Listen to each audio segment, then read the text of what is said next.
Thank you for coming. This evening's scratch performance of our new work in progress, White Bear River.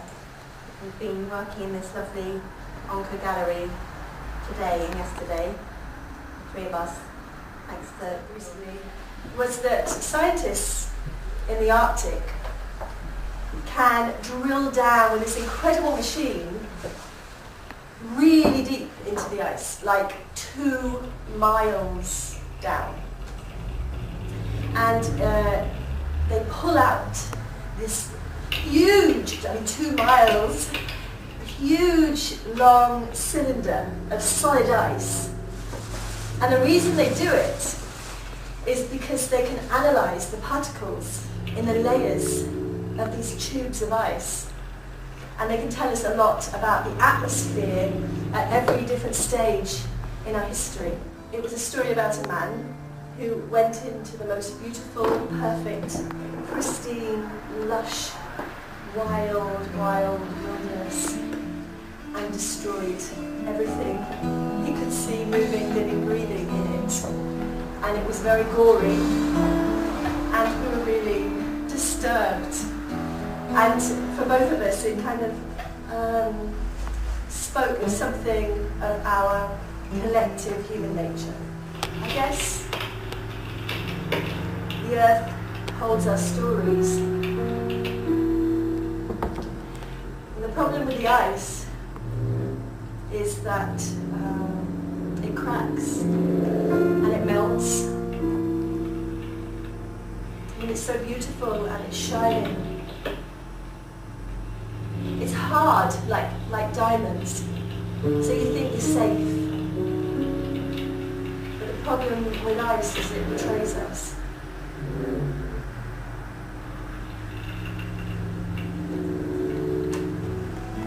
George Cartwright's Journal. Wednesday, July 22nd, 1778. About half a mile upriver, I came to a very strong chute of water. From thence, I saw several white bears fishing in the stream above. I waited for them, and in a short time, a bitch with a small cub swam close to the other shore and landed a little below.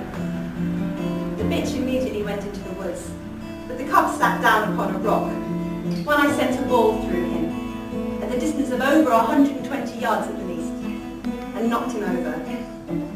But getting up again, he crawled into the woods, where I heard him crying mournfully, and concluded that he could not long survive. The report of my gun brought some others down, and another she-bear with a cub of 18 months old came swimming close under me.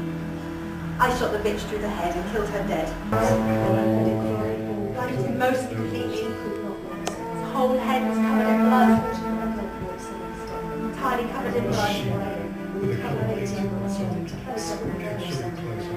Plunged into the woods, knocking his head on every tree and rock that he met with. Another she-bear, seconded by another cub of 18 months, could not resist the temptation. An enormous old dog bear came out of small bushes, his nose close to the ground, his eyes not far from it. 5 yards away from me, and I put my ball through his skull. My ball through his skull. And he rolled. And he rolled. And he rolled. And he fell into the river.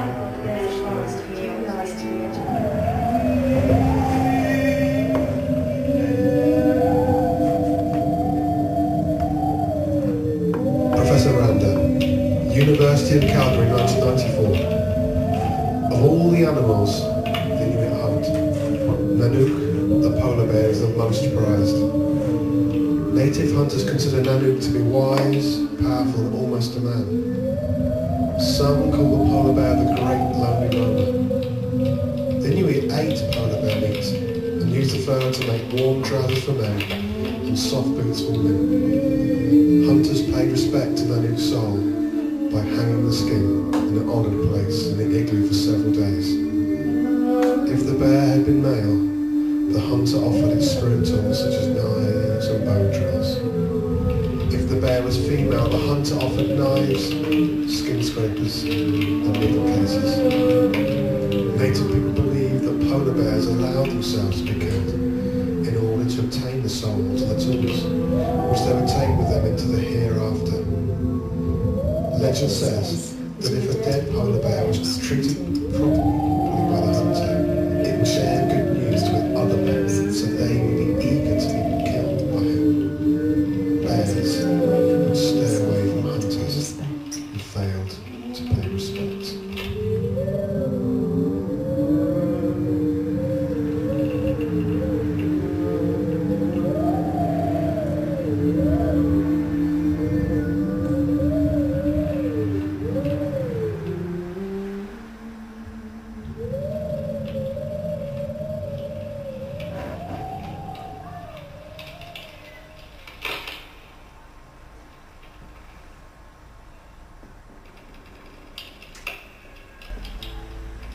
He was eager to leave industrial Nottinghamshire and to start a new life, to find new opportunities in this newfound land. He loved hunting and fishing. He loved the wilderness, and he decided he was going to set up a business trading furs and fish, sending them back to England. But to do this, he needed to establish friendly relations with the local Inuit. So after a few months, he managed to befriend one of the southern tribes that lived near his colony. And they established some mutual respect, and they would visit each other. He went hunting with his friends from the tribe, and they would talk to each other and started to trade. George would buy magnificent fox furs and polar bear skins and whale bones from the Inuit, and he would, in exchange for beads and skeins of thread and little combs that he brought from England, things that were worth pennies. They seemed to satisfy the Inuit. After some time, George thought it would be fun to take a few of the Inuit back to England with him on a visit to meet his family and to meet some of the prestigious people who he told about his adventures in Newfoundland, some of the important men in London. So he took 5 members of the tribe with him on the boat that December 1772. Atiok, the shaman of the tribe, took Lavinia, Atiok's younger brother. Ikiuna took Lavinia's daughter, aged 4, and her mother, Kongokwe, and Cowvik took Lavinia's wife. When they got to London, crowds and huge hordes of people couldn't believe what they were seeing. They never laid eyes on people who looked like this. They were dressed so differently, their faces were different, these huge fur parkas, and they were even carrying, well, George had insisted that they bring a young male golden eagle with them and one of their wolf dogs. So they walked around London with these animals, and they were followed by hordes of people. People came to visit, and they crowded into their house until George said it's got to be visiting on Tuesdays and Fridays because your carriages are filling up the road, you're a nuisance in the neighbourhood, and we're finding this exhausting. In fact, the Inuits did find it so exhausting that after a few weeks, they needed to get out of the city. They were getting depressed with all the smoke and the noise and the people, so George decided to take his Inuit friends to Marnham, his family home in Nottinghamshire. It was much nicer there.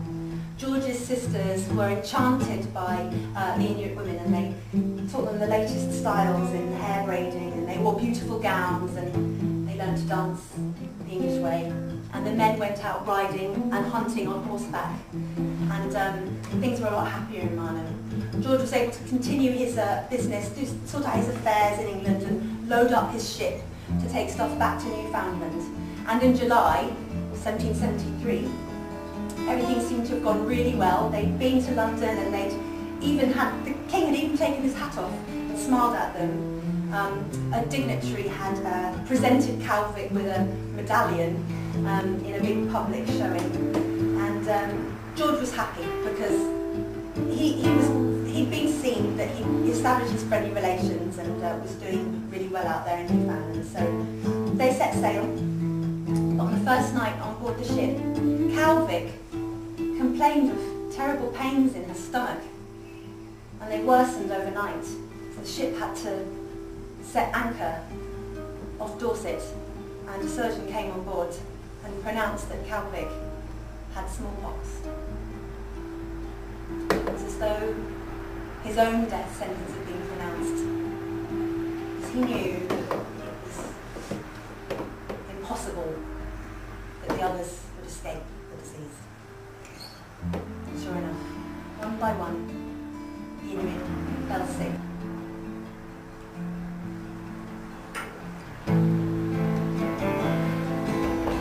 We had gallons from Ballinakench, Murphy and some more.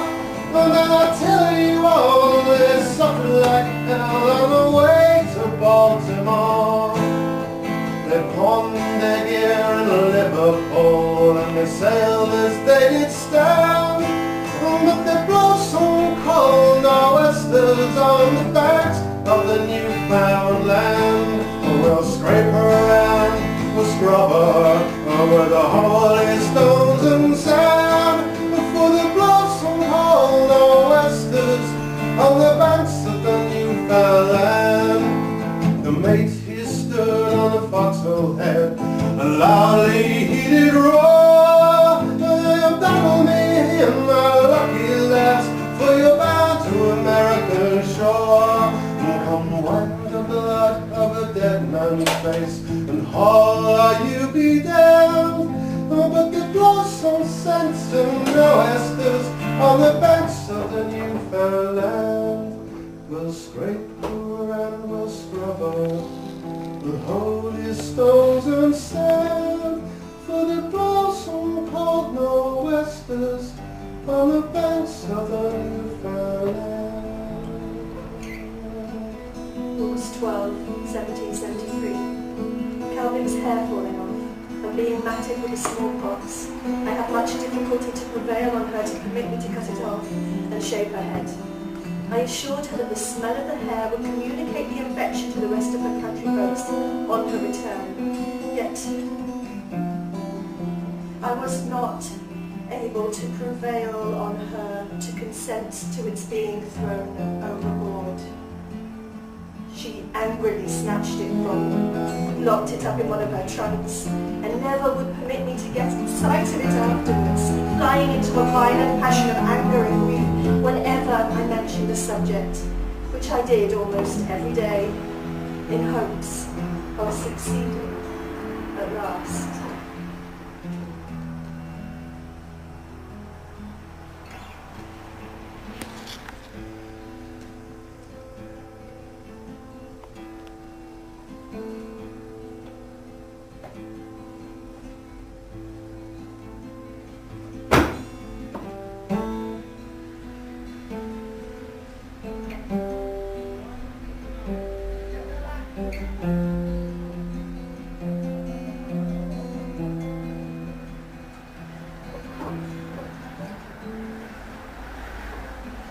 We'll scrape her and we'll scrub her with holy stones and sand, for the blossom of nor'westers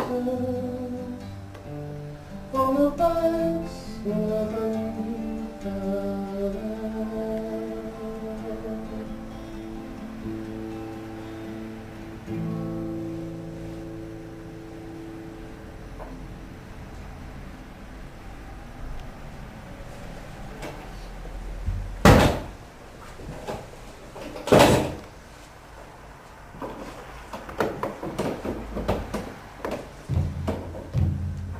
Tuesday, August 31st, 1773, about noon. Almost the whole of the 3 southernmost tribes of Eskimo, amounting to 500 souls or thereabouts, arrived in boats. I placed myself upon a rock near the waterside, and Calvic sat down a few places behind me. We waited for the landing of the Indians with feelings very different from theirs. Who were hurrying along with tumultuous joy at the thoughts of immediately meeting their relations and friends again. Woo! On drawing near the shore, and perceiving only Calvic and myself, their joy abated. And their countenances assumed a different aspect. They fixed their eyes on Calvic and me in profound and gloomy silence. They inquired, what has become of the rest? Of the rest. And were no sooner given to understand by a silent, sorrowful shake of my head that they were no more, than they instantly set up such a yell as I had never before heard. Many of them, But particularly the women, Snatched up stones and beat themselves on the head and face till they became shocking spectacles. one pretty young girl gave herself so severe a blow upon the cheekbone that she cut the flesh shockingly and almost beat an eye out. the violent, frantic expressions of grief were such as far exceeded my imagination, and I could not help participating with them so far as to shed tears most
to, if you want to, say one or two or three words as a response to the story that you've seen so far. It's just something about the impression, your impression so far of the story that we told. We're going to record it and play it back.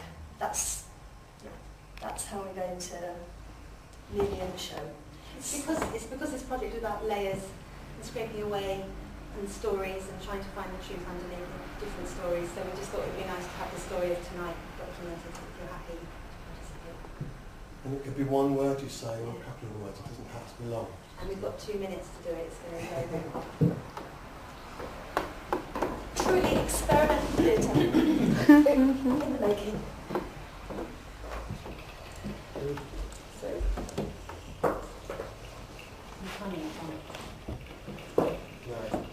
it's kind of like perspectives. So,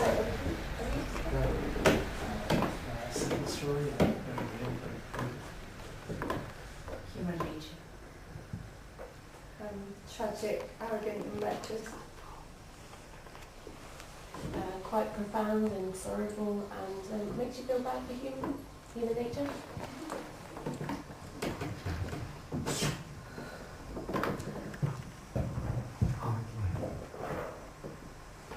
It affects you. Tragic.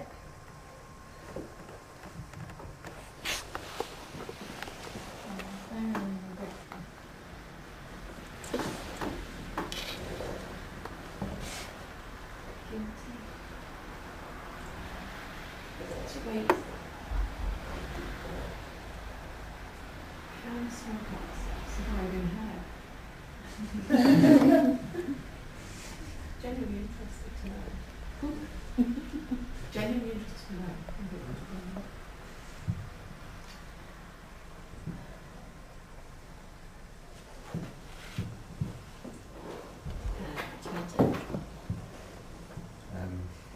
I was sort of thinking what else was happening in the world.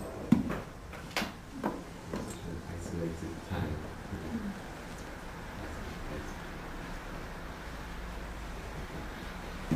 Pity. Was the word that came to me.